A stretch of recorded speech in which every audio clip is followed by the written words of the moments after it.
Okay, so this is the second half of the personality lecture. Let me see where my clicker is.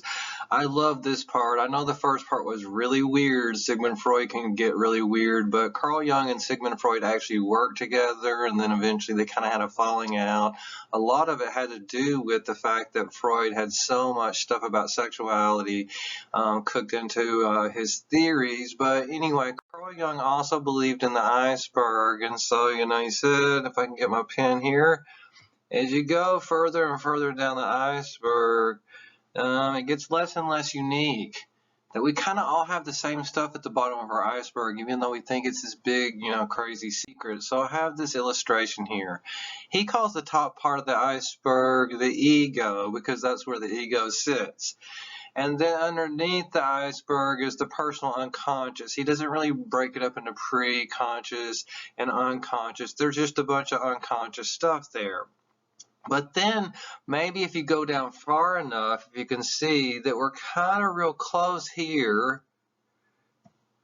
compared to here, we're really far apart.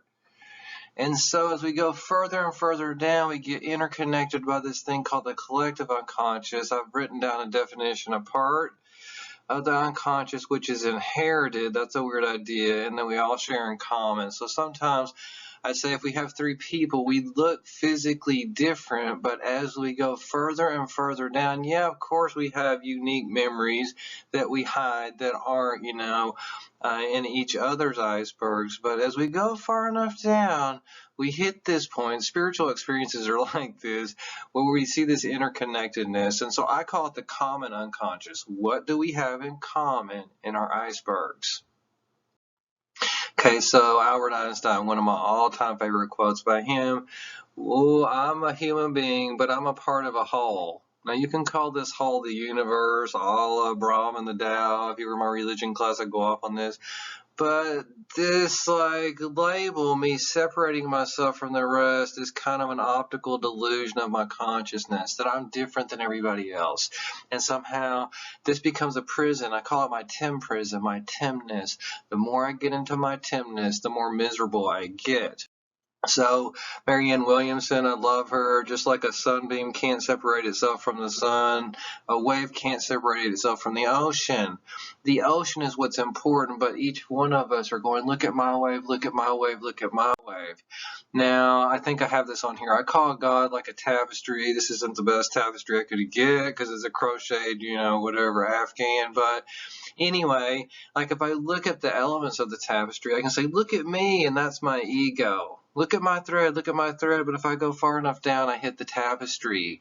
If you're in a religion class, I go off on this, but now we see the tapestry. The ocean is what's important, not the individual waves. Yes, the individual waves are important in some way. So Ram Dass says the game is not about becoming somebody, it's about becoming nobody. It's just like if I was a blade of grass, I could say, look at me, I'm special, I'm different. Yeah, you are. And then you would have another blade of grass saying the same thing. Look at me, I'm special, I'm different. But it's the field of grass that's important right here. Now, I wish I was in class and maybe this would come across better, but just think about dogs. All dogs come from a wolf-like ancestor, but when you look at this dog right here and this dog over here, they don't look the same. They physically don't look the same, just like I don't look the same as you. That's good for you. And so, but we all come from a similar ancestors called Cro-Magnon man. And so even though I'm Mr. White Boy over here, you might come from, more African roots or Aboriginal roots or even indigenous roots or Asiatic roots, and we look different, but those are just our costumes. And so this is why I like the word avatar. I forgot we're not in my religion class. But avatar, the thing we use for our computer, game play, if you're a gamer, whatever man you pick as your avatar, it's our vehicle down here on Earth. I don't know if you saw the movie Avatar, but it's not really him. This is his vehicle that he travels around in because he's really a human being. And so we might pick different vehicles down here on planet Earth, and they're like our costumes or our mask, and so our masks look different, even though we're really the same. That's what the true meaning of the word namaste is. When I look past your mask and look inside of you, the true light within me is saying hi to the same exact true light that exists within you. Okay, so one of the things that Carl Jung was fascinated with is mandalas. And so right here is Navajo mandala, and this is Tibetan, and this is like, well, computer-generated Celtic. But anyway, you can see they don't look the same, but they kind of convey the same messages about, our interconnectedness to nature and the elements of nature and how we fit in. I love this mandala because it's from Alex Gray. And you can see this like never-ending, concentrated pattern. Now, if you look at the surface, of course, the mandalas look different. But if you go down deep enough, you'll have the same underlying meaning. Hopefully that comes out there. And so one of the things that Jung was big on is he studied all these fairy tales, and he would find the same fairy tale across different cultures around the world. So I'm just going to give one of these examples on the next slide. Okay, everybody's heard of the Great Flood myth, right? It comes from the Bible, Noah's Ark. Well, if you really look at it, there's been a lot of stories about higher beings. I don't have my pen on here. Higher beings flooding the world in order to punish humans. Like everybody from the Greeks to the Hopi right here in Arizona to the Mayans to, the Jewish folks. They all had these stories about God flooding the earth. And so there was a commonality. I'll go back to Sumerian myth, which was 3,000 years, I think, before the Bible. You see Enlil, the god of the sky, he's upset by the humans. He wants to wash away and do a restart or reboot, if you will. And so the god of the water, Enki, goes and tells this king, build a boat and save your family, a few of each animal. And when the floods recede, you can restart. This is the same exact story. And so if you get caught up on the story, this is why I love Father Andre says the Bible is a book of faith and not facts. You get caught up on, is it a big fish or the boat or what happened? You miss the moral of the story, which is the underlying meaning. And so I'm going to go back and talk about archetypes for a minute. Archetypes are then these inherited ideas that pervade across all cultures. They supersede, our culture, and they are present at the beginning of birth. It's weird that you can inherit an idea. I can inherit hair color, I don't have hair, or eye color, or skin color, but inheriting an idea. But I use bird dogs as an example. Or you might use cats. Cats all stalk in the same way, whether it's a house cat or a lion. They didn't have to learn that or go to school for that. That's hardwired into their behavior. So maybe we have certain things that are hardwired into our behavior as well. And I call these things, these inherited ideas, inherited folders or schemas. We talked about schemas before. And so that we're preloaded with these folders. And so this is what he says, Carl Jung says, make up this bottom block, the collective unconscious, or what I call the common unconscious, or these folders. So I have 6 of them, and I've already skipped to the first 2, but he says in every single fairy tale or story that he investigated, there was always a hero and a villain. I call it the black hat, white hat, because you have the cowboy movies, and they have the shootout, and at the end of the movie, you have the winner. And so this is where Jung really differs from Freud. Freud is all saying that everything in life is sexuality driven by our libido, and that's why old people lose their steam because they lose their sexuality as they get older. Jung is saying everything, including all stories, are driven by conflict, a conflict between the hero and the villain. And when that conflict is resolved, the story is over. We say it's the end. Just think about in modern day, hero versus villain, Batman versus Joker. It's like we have this conflict. Joker even says on one of the movies, why would I kill you, Batman? The world is so much more fun with you in it. If I didn't have Batman, who would I fight? What would I burn down? And Batman, if he didn't have the Joker over here, what would he do? Just sit around a Wayne Mansion all day long? They need each other in this weird symbiotic kind of a way. Now that is very easy. The thing I focus more on is persona versus shadow. Persona is the face we show to the world, and shadow is the part of ourselves we don't want the world to know. I call this Facebook. You know what I mean? We project a certain image out there and hide a different image. So within heroes, there becomes this duality. What am I telling people and who I am in reality? This is why I love movies, because a lot of movies, they don't just play on hero versus villain. They play on how the hero has this like struggle, Jihad, with himself.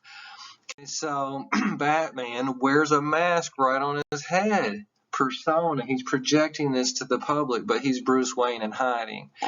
One of my students argued it's the other way around. He goes around using the Bruce Wayne mask, and Batman is who he truly is, hiding in the shadows. Okay, so the last, I wish I was in class and go off on that. The last four, so now I have 8 total. Hopefully on your notes there's 8. Is based on the Yin Yang symbol. The whole symbol is known as the Tao, the great ultimate, the combination of Yin and Yang. But Yang are the male forces in the universe, are dominant. This isn't just Tim saying this. This comes from Taoism. Yin are the female forces. I can't write very good. It's supposed to say female. Forces in the universe are the passive. So dominant versus passive. Hero versus villain. I'm not saying women are villains, but I'm just saying there's this duality, the war of the sexes, let's say. And then there's the dots. And the dots represent the shadow self. So that's the hero, villain, whatever. And for men, they have this thing that they might want to hide, which is called anima, which is a feminine bit. It's called a feminine bit of a man. I have a lot of feminine bit, if you haven't noticed, you know what I mean? I like it, but other people don't like that. I like to arrange flowers and do all this other stuff, but I also like going on hikes and like whatever, doing butch stuff too. So again, the other white dot, which is going to get covered up down here, but this white dot right here is the masculine bit. And what he calls this is animus. Okay, so girls have that little masculine bit. So it doesn't have to be just female versus male. You see that it could be cold. On a cold night, you might have a hot fire, but on a hot day, there might be a cool breeze. Okay, so you have bits of each and other. This is why I love Taoism. I don't have enough time to give a whole lecture on it. Okay, so this is another representation of it. I talk about it in terms of good and evil because I try to be good, but you have the war between good and evil, black hat, white hat in most movies. And so that's one of the things, that perpetuates the movie is this external war. You think about Lord of the Rings, the two towers, white versus dark, Gondor versus the Dark Tower. Okay, so I was like drawing a blank. Okay, so internal war is what I talk more about because this right here is the Jihad. I try to be a better man, but I have this dark part of myself. Mine is anger or whatever, self-pity, all these other kinds of things. And so this is the Jihad. This is the word that I wanted to get into because from the Muslim faith, jihad, the struggle, the battle, we think of the struggle of Christian Muslim, but the true meaning of jihad is the struggle for conquest of self according to Muhammad himself. And so I'm struggling to make myself better. I'm working on the man in the mirror, Michael Jackson, to make myself, asking him to make a change. So I need to work on Tim, be the change you wish to see in the world, Gandhi.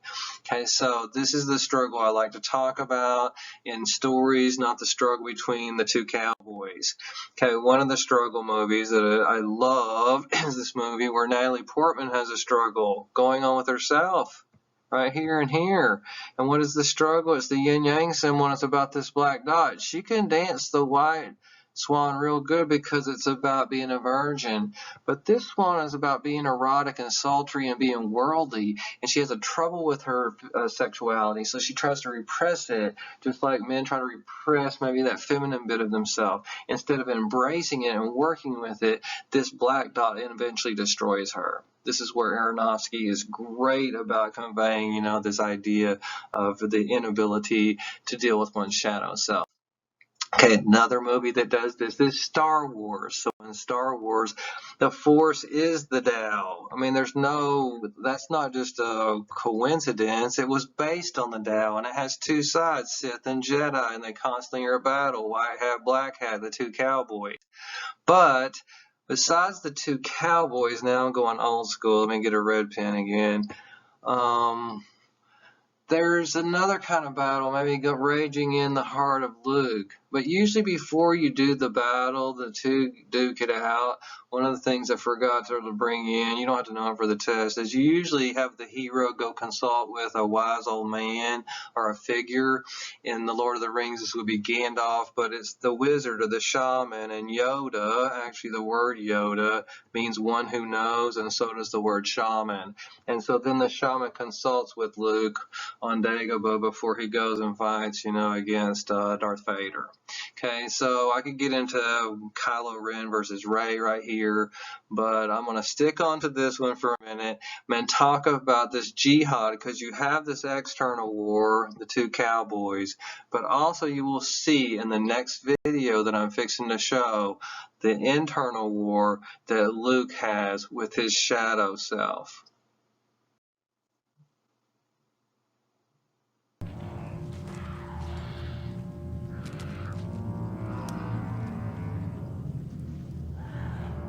So he's going down into a cave right here.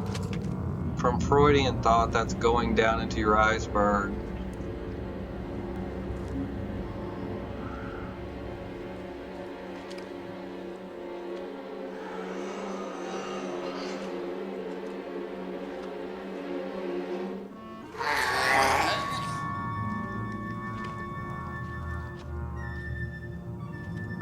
He's dressed in white, if you notice, the white cowboy.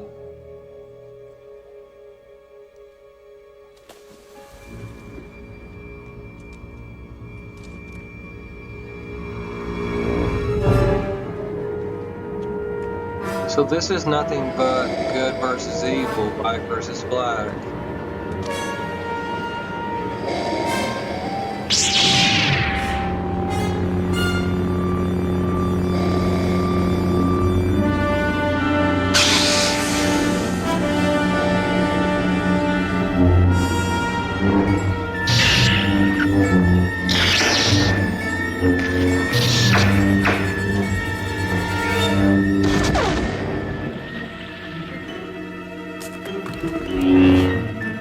So now he defeats evil, but when he looks down,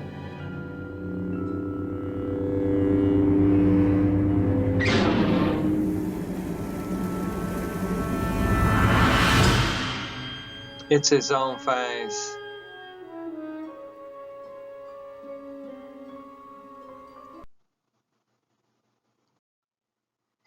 So this says a couple of different things. One of the things it says is that Darth Vader might be his father, but really what it's saying is that Luke has the propensity to become Darth number 2. That's what Palpatine or the Emperor wants for, Luke, and I could show a bunch of other clips that eventually lead into this. But Luke, has to address this shadow part of himself before he can become fully Jedi. Okay, so if you think about Anakin, if we go take a step back, look at Anakin right here. He doesn't, let me get my pen, he doesn't look all evil, but he has a dot of darkness that eventually consumes him. And it's right around in here where he gets scared of Padme dying. And this is where he turns to Palpatine and the Sith. And this is what transfigures him into this. But eventually, towards the end of the movie, there's still a piece of Anakin that's in here. And if you look at Return of the Jedi, he comes full circle back here. Okay, so persona and shadow. If you think about Darth, he wears a mask right on his head. His shadow self is Anakin, and so he's trying to hide this, but eventually he has to come to grips with this white dot, just like Luke has to come to grips with the dark dot or the Sith dot that's within his heart. So if you can come to grips with these two sides and make peace with these two sides, you become a unified whole. This is not what happens in Black Swan. Luke is able to do it. Eventually, he doesn't wear white anymore. He wears black, and that's because it signifies that he has made peace with his Sithness and has incorporated it, just like Natalie Portman should have made peace with her sexuality and incorporated it within her dance. I hope that makes sense. I don't know if it comes across on the overheads, but I'm going to move on. One last thing I usually talk about here is, are you at war with yourself? Because if you're at war with yourself, you're going to be at war with the world. If you're at peace with yourself, you're going to be at peace with the world. And so I go back to this quote I started, the lecture with on the first set of personality lectures. It is the tortured who turn into torturers, because the jihad within inside becomes executed on the outside. Okay. Final section as far as personality goes is personality test. This is a much more modern approach. Those are really old school. I wanted to give you flavor for Freud and Jung, but personality testing is just like any other kind of testing, just like the test for this class. And the oldest version of personality test you might have been exposed to a little bit are called projective personality tests. I don't know if you remember projection, but I see my faults in you and not myself. And so I kind of project like a projector would project onto a screen. I project onto other people what my stuff is. Well, the idea here is that you project your stuff into the test. Well, that's weird.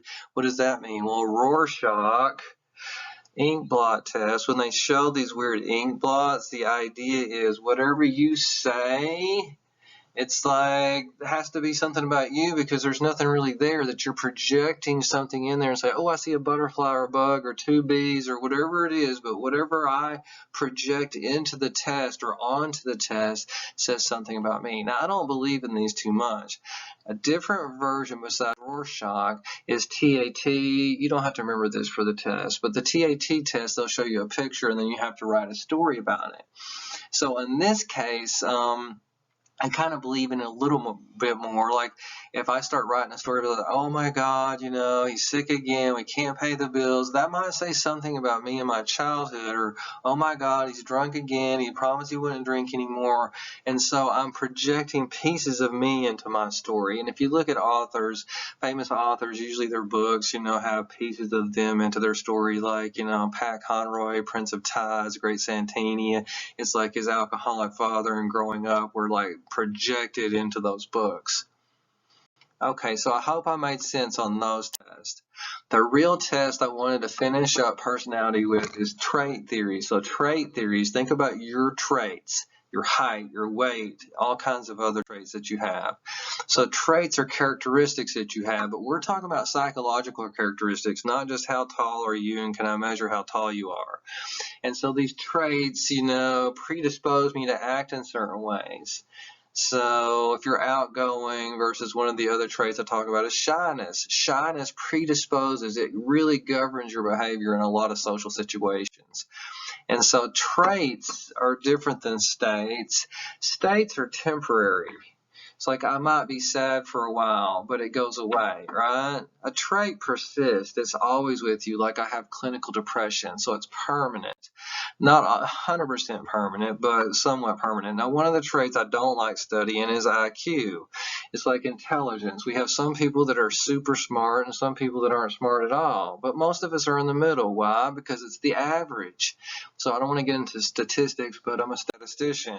So look at the average as far as IQ. They made it 100. So if you're right around 100, you're normal. But if you're over here at 30, you have problems even tying your shoes or reading a newspaper. But I don't have it on here, but this is Albert Einstein. He was 160. And so if you're at 160, most people aren't at 160 either, right? That's why it's extreme. So most of us fall right here on the middle as far as this trait goes. Now, you don't have to remember a lot of what I'm fixing to tell you as far as the test goes, but I was trained in psychometrics, which is testing psychological attributes using scientific methods. And so one of the starting points is adjectives.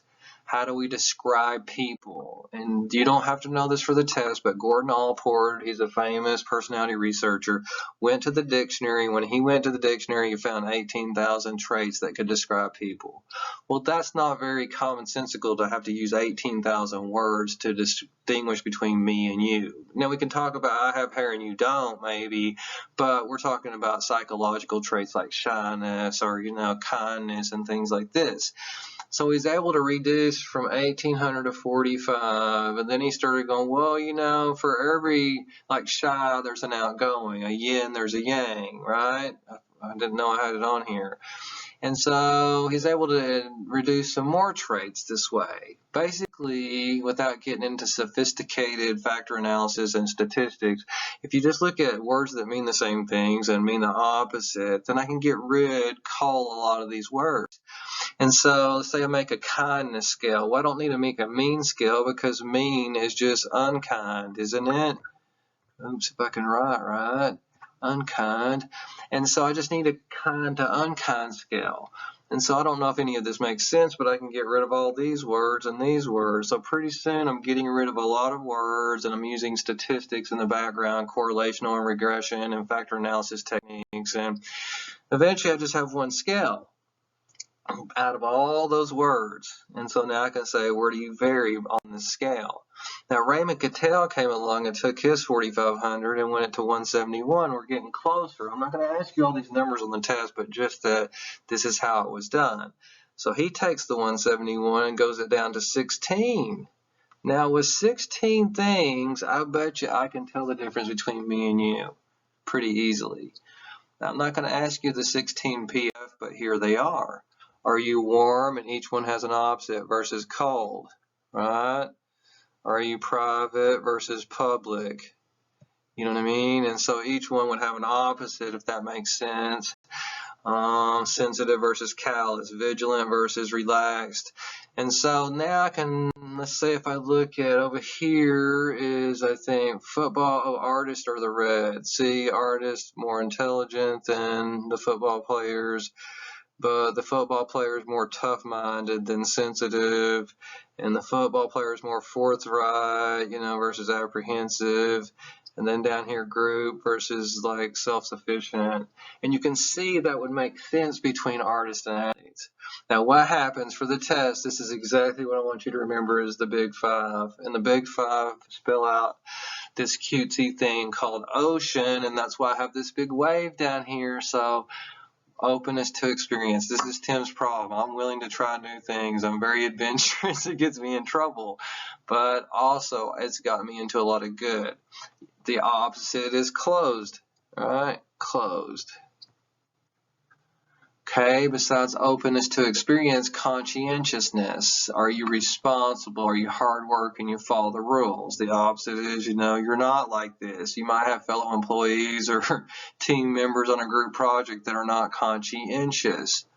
The third thing he found was extroversion, and the opposite of this is introversion, right? So are you outgoing? Are you shy and withdrawn? Almost every single person we could rate on this dimension right here. Agreeableness is, are you easy to get along with and sensitive to other people versus disagreeable? And neuroticism is probably the second best one on the whole list, is are you worried and anxious and nervous? Because it's just easy to tell people, are you outgoing or ingoing? Are you nervous versus relaxed? These are very easy things to kind of communicate. So these two things have had even more attention than the rest of the big five. So you could almost call it the big two. Okay, but know these 5 things for the test. Now, when I say those 2 things, see, Myers-Briggs, I don't know if you know about the Myers-Briggs. I'm not going to ask you any of this on the test, but if you want to go take something, it really tells you who you are. But see, you have the E version right here, and you have neuroticism. I might kind of focus in on this a little bit, or feeling a lot, and so I can get into that. But I guarantee you, if you find you land in here, you go, oh my God, how'd they know who I am? And a lot of that goes back to those underlying factors I was talking about on the big 5.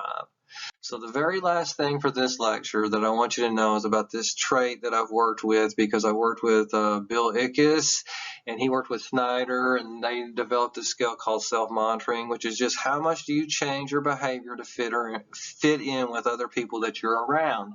So this is not the big five, but there's a lot of other personality scales out there. And so if you are low in this regard, you never change your behavior to fit in. And if you're high in this regard, you always change your behavior to fit in. And this is a little chameleon down here, and you can't see it, but they call these people that are highs the social chameleons, because like a chameleon, it will change its color to fit into its surroundings. Whereas people like over here, it's like, I'm just going to be myself no matter what. Now that is who I like to be, but then I also like saying God damn it. So if I'm around little kids, it's like, Tim, you can't just be true to yourself. Even if you're around little kids, rein that in. That's why most of us are in the middle. Like when you're at work, you got to act a certain way. But certain people can get too phony. It's like, why don't you just be real and tell me how you really feel instead of trying to fit into what you think I want you to feel like. Okay, so this trait I like a lot, because when we get into group psychology, which that's what my PhD is in, I talk a lot about how much are you doing this, being sensitive to the group. I hope today's lecture made sense. If you have any questions, once again, email me or call me. Until next time, I hope you have a good day. Okay, bye.